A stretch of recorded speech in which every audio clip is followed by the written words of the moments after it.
I think now we are ready to talk about ER transport in more detail. Let's look at all the players that play a role in transport of proteins into the ER. First of all, I would like to mention that the first signal sequence, first protein amino acid sequence that was discovered was the signal sequence for ER import. That is displayed on the screen, as you can see. The primary feature of the sequence is basically a stretch of hydrophobic amino acids. People, they were doing experiments, they noticed that the mature protein is shorter than the protein that is being coded by messenger RNA. So the missing amino acids turned out to be the signal sequence, which is cleaved off, as you will see, as after the protein has been imported into the ER. The process initiates when ribosome binds the messenger RNA.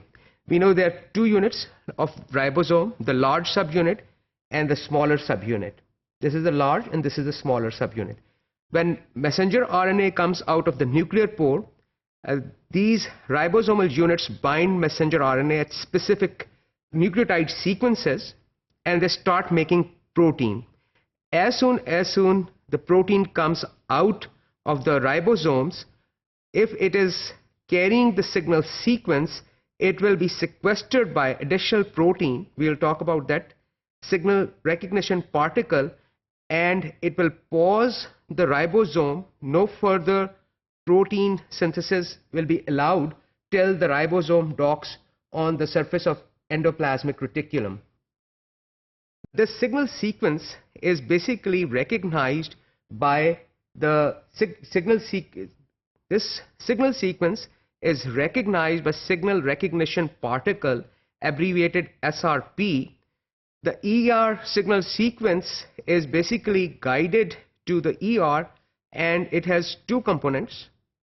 SRP, which cycles between the ER membrane and the cytosol, binds to the signal sequence. And number two, the SRP receptor on the ER membrane. Signal recognition particle consists of 6 different polypeptide chains bound to a single RNA molecule. As you can see, in this you can see there is a RNA molecule present and 6 proteins, out of which one of them has the groove to which the signal sequence binds. So this groove also contains hydrophobic amino acids that can conveniently bind other amino acids present on the protein carrying the signal sequence.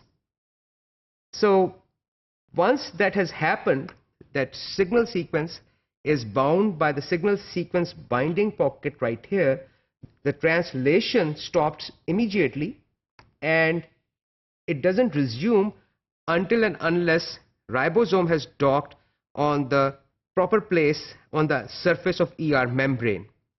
So basically what I've just said, it is present in the graphic form. Here is the signal sequence. When it came out of the ribosome, this was recognized by SRP, or signal recognition particle. It interacted with this complex of ribosome, the protein which is being translated, and it halted the production of this protein. This pause also gives ribosome to enough time to dock on the respective place on the surface of endoplasmic reticulum. So this signal recognition particle basically serves two functions. One, it pauses the production of protein, and also it serves as an additional function, which is that it interacts with the signal recognition particle receptor protein in the rough endoplasmic reticulum membrane, and this basically interaction binds the ribosome, tethers ribosome to the ER, and lines up, subsequently the ribosome lines up with this translocator protein present on the ER. So now the protein can directly be injected into the lumen of ER. This safety mechanism is very important. For one thing, we know that proteins that are destined for lysosomes are also produced, and these proteins, if they're released in the cytoplasm, for example, they can create a major catastrophe, because these proteins or these lysosomal enzymes have one function, and that is to degrade macromolecules, different types of macromolecules, into their subunits. So let's continue and let's look at what happens next. So we have already seen that signal recognition particle has bound and paused the ribosome. Now the lumen of this large subunit of ribosome lines up with a gap which is present in the translocator present on the surface of ER. When these things line up, now ribosome has docked on its respective translocator. In this case, it is the name of this translocator is Sec61. The ribosome resumes production of the polypeptide. So translations restarts, and now the protein is going to be injected directly into the lumen of ER. Here we can see this process in more detail. Here is our ribosome, the small subunit, the large subunit. Here is the Sec61, the translocator. This translocator is made up of 3 to 4 proteins, and they form a donut shape. This is the view if you're looking at the ER membrane face side up. So this basically pore is the place through which the newly synthesized protein is injected, and when that happens, the protein will be released into the lumen of ER. When ribosome binds the central core in the translocator, it lines up, the tunnel in the large subunit lines up with the groove of the translocator and the channel in the translocator, and the protein is released into the lumen of ER. This also forms a very tight seal through which small molecules cannot leak out. For example, we know calcium ions are stored in ER, and calcium ions are released only when cells receive a specific signal. So unauthorized presence of calcium ions is not tolerated by cells, and in order to prevent that, the seal which is formed between these two molecules is very, very tight. Okay. The lumen of ER protein serves as a plug so that translocator itself can rearrange and close the pore when no ribosome is bound. I'll take you back to the previous slide so I can show you this. So here is the ribosome, and here is the translocator Sec61.